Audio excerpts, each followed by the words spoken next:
আসসালামু আলাইকুম। আমি রাবেয়া কবির ব্রাহ্মণবাড়িয়া থেকে বলছি। BD blog diary of a teacher চ্যানেলে আপনাদের আরও একবার স্বাগত জানাচ্ছি। কাছে কিংবা দূরে যে যেখানে বসে আমার আজকের ভিডিওটি দেখছেন, আশা করছি আল্লাহর অশেষ রহমতে আপনারা সবাই ভালো আছেন। আলহামদুলিল্লাহ, আমরাও বেশ ভালো আছি। জ্যৈষ্ঠ মাসের মধুমাখা শুভেচ্ছা জানাচ্ছি সরাসরি আম গাছের নিচে থেকে। আমকুরনের সুখ সবাই জানে, ঝড়ের দিনে মামার দেশে আম কুড়োতে সুখ। বাকি লাইনটা এখন বলবো না, কারণ এখনো আমাদের গাছে পাকা জাম হয়নি। আজ কিন্তু কোনো ছুটির দিন না, তারপরেও কিন্তু আমরা এতটা আনন্দ কীভাবে করছি সেটাই বলছি। আগামীকাল আমাদের এলাকাতে উপজেলা পরিষদ নির্বাচন, আর সেই সুবাদে আমাদের স্কুলে কিন্তু নির্বাচনী কেন্দ্র।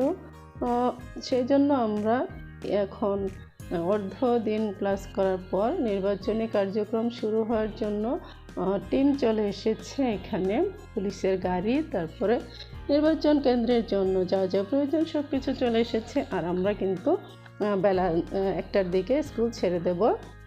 স্কুল ছাড়ার পর আমরা ভাবছি এখন কি করব।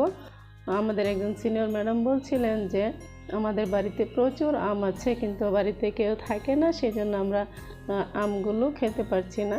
তো সবাই মিলে চলো আমরা বাড়িতে গিয়ে যেই কথা সেই কাজ, সবাই মিলে আম পাড়া দেখতে কিন্তু আমার খুব ভালো লাগছিল। আমরা 2-3 জন মিলে এসেছি, আর একটা ছোট বাচ্চা গাছের উপরে উঠেছে। বাচ্চাটা খুবই অভ্যস্ত গাছে উঠে, ও খুব অনায়াসে আমগুলো পেরে দিয়েছিল, গাছে ঝুঁকি দিয়ে অনেকগুলো আম পেরেছে। আর আমরা সবাই মিলে আম নিয়ে এসেছি।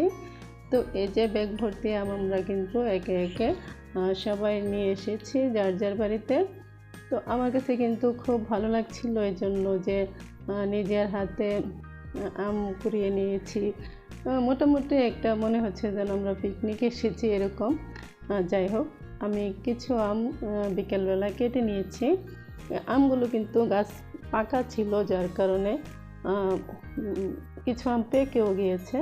তো এর মধ্যে থেকে বেছে বেছে যেগুলো একটু কাঁচা আছে সেগুলো আমি কেটে নিয়েছি। তো এই আমগুলো দিয়ে আমি আমসত্ত্ব বানাবো আর আপনাদের সাথেও শেয়ার করব।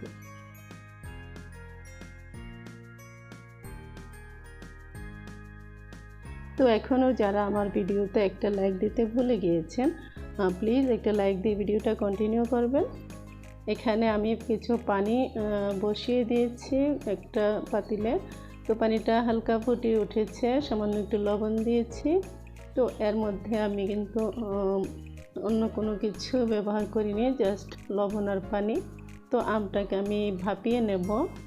ভাপানোর মধ্যে মোটামুটি সিদ্ধ হয়ে যাবে। আর সিদ্ধ হয়ে না আসলে তো আমটাকে চেলে পাপটা বের করা যাবে না। তো এই যে আমটা আমি ছেঁকে নিয়েছি। কালারফুল হওয়ার জন্য সামান্য একটু হলুদের গুঁড়া দিয়েছি আমি, কারণ আমার কাছে কোনো ফুড কালার ছিল না। থাকলে হয়তো একটুখানি সবুজ কালারটা দিলে আমসত্ত্বটা অনেক সুন্দর হতো। তো সিদ্ধ আমটাকে আমি একটা স্টিলের ছাঁকনি দিয়ে ছেঁকে নিয়েছি। এর মধ্যে তেমন কোনো আঁশ ছিল না, সেজন্য আমের রসটা অনেক সফট হয়েছে। তো এটাকে এবার আমি একটা ফ্রাই প্যানে বসিয়ে দিয়েছি।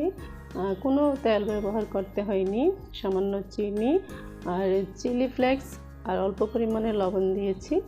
এর মধ্যে আমি একটুখানি বিট লবণ দিয়েছি।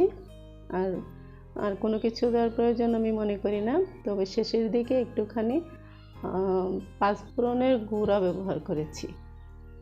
তো এটাকে আমি কিন্তু খুব ভালোভাবে নেড়ে চেড়ে একটু শুকিয়ে নেব, যাতে কোনো ময়েশ্চার না থাকে।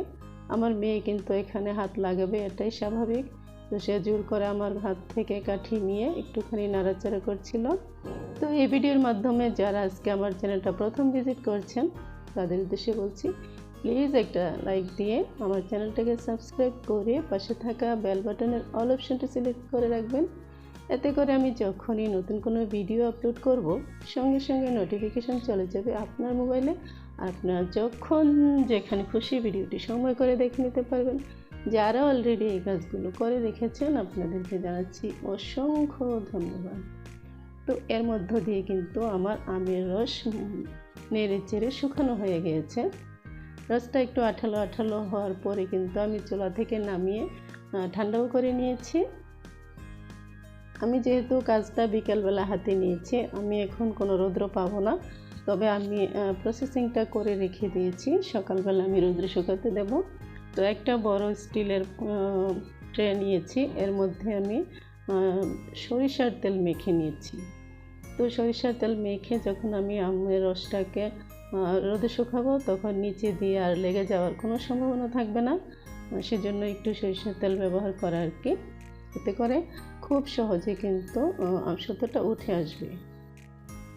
আমগুলো যেহেতু আধা পাকা ছিল, তো এর মধ্যে কোনো কালার ফুটে উঠবে না, সেই জন্যই কিন্তু আমি হালকা একটু হলুদ ব্যবহার করেছি, গুঁড়া হলুদ, তবে কিন্তু বেশ সুন্দর হয়েছিল কালারটা। আমসত্ত্বটা দেখতে যাতে খুব বেশি ভারী বা পাতলা না হয়, সেদিকে কিন্তু আমাদের নজর রাখতে হবে অবশ্যই। তো যেভাবে আমি প্রলেপটা দিয়েছি, আপনারা কিন্তু ভালোভাবে খেয়াল করলে বুঝতে পারবেন।